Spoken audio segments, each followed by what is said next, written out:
Hey guys, welcome to Dad Surviving Divorce. I'm Dwayne. Today's topic is managing stress and anxiety. So as you're already aware, this is probably one of the most stressful, anxiety-filled situations you are ever going to go through. And as a result of that, it is really, or can really be easy for you to basically get overwhelmed in what's going on and have it beat you down to a point where you really are almost unable to function. Now, one of the ways this happens, and I've mentioned this in some of my latest videos, is you get blindsided by your ex. And, you know, that happens a lot, and it's definitely happened a lot with me. And I'm going to talk about one specific incident or one specific story that I've mentioned in the past, and this is about whenever the ex retaliated to get her entitlement on the retirement savings plan. Now, the thing with this, when this happened, I mean, to be perfectly honest, it nearly broke me. You know, I came out of the victory of a successful, in my mind, a successful small claims victory, even though I didn't get any money out of it. But it changed the dynamic and basically forced her to start paying bills. And as with everything, there's a consequence whenever we do anything with our ex. And her retaliatory thing was to basically go for the retirement savings plan. And, you know, she was entitled to it. I've talked about that in the past. But there was an error in the wording of the court order, and the dates were wrong. So we had taken, just to quick background, we've taken probably half of the money out to pay bills to get us to basically, debt free. The problem is that we filed, and then we both agreed, and she had to sign a notarized thing to take the money out.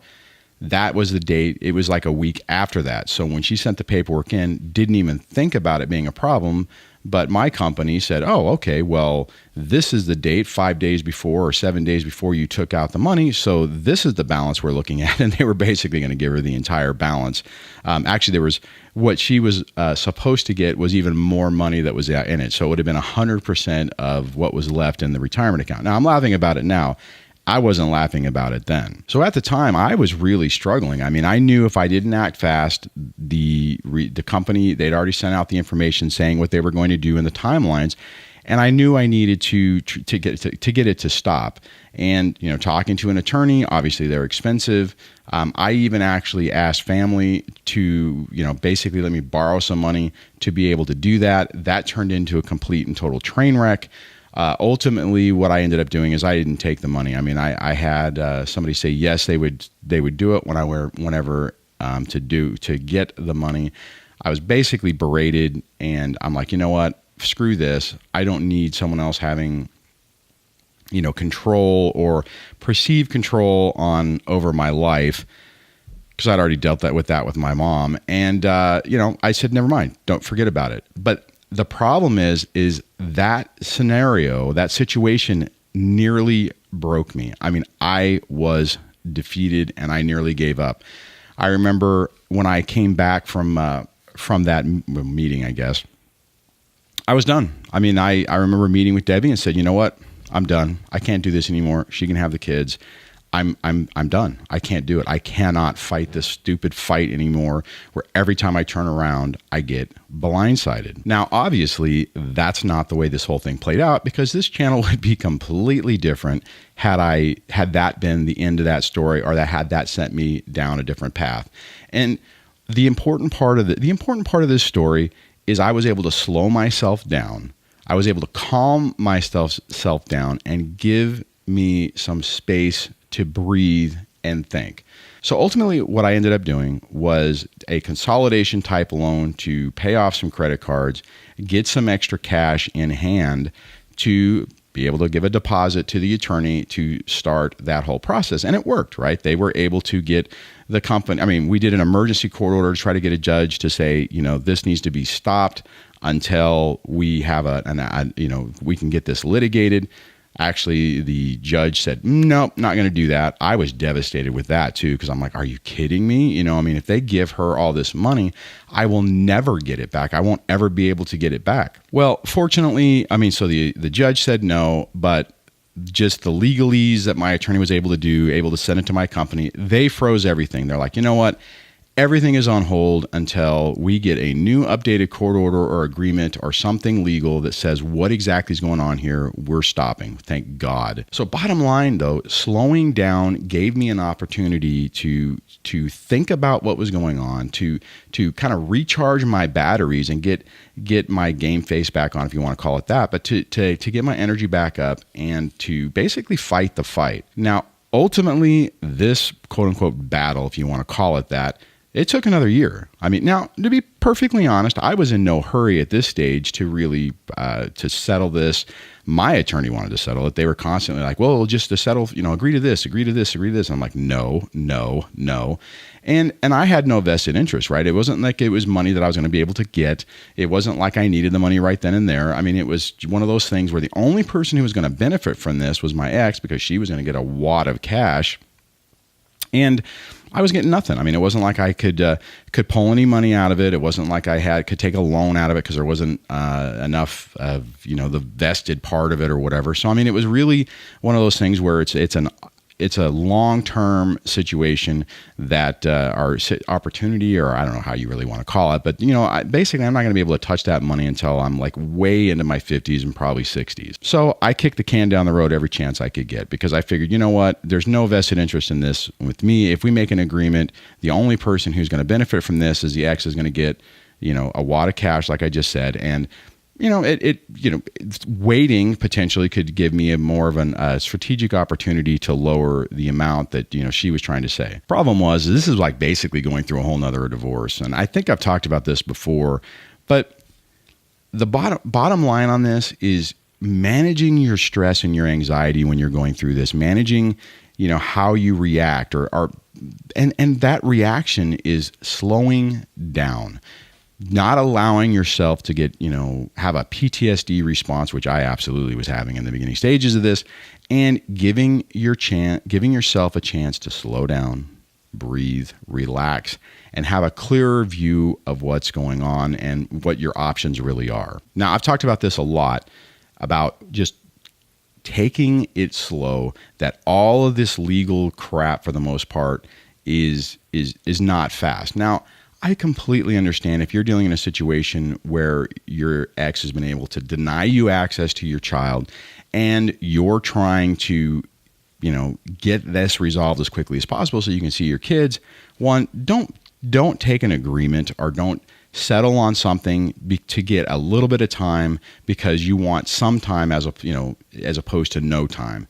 Now, I get that sucks. I get that the way family court is and how slow it is if the thing that you're arguing about is more time with your kids, it's incredibly frustrating. Now, technically, my situation went relatively quickly, but even with that, I went from, living in the house to basically 80-20, every other weekend. And that was reduced on, unilaterally reduced because I did have two dinner visits during the week. That was also before I realized that just seeing your kids doesn't count. And at least in California, the only thing that counts is if they lay their head on your pillow and sleep, that counts as a day. You could see your kids, 15 hours every day. And technically, if you take them to the ex and they sleep over there, they get credit for the day. Now, granted, if you had that situation, your attorney would be able to argue that, and they would try to deal with the actual physical time. But typically, it's overnights. That's what they're counting. And I've said this before, though, even in that situation, it's a slow process. So don't get into any rash decision. And when your anxiety and your stress is basically overwhelming you, give yourself that opportunity to calm down, to think about it. Don't make a rash decision. Even if your attorney is trying to push you to make a decision and you don't feel good about it, wait. That's what I did. Whenever on this thing, they were trying to get it over and done with. They wanted it done, settled, paid, done, out the door. I wouldn't, there was a lot of times where I wouldn't immediately respond to their questions. They would like, hey, we need an answer. And I'm like, you know what? I need a couple of days to think about it. And I would wait.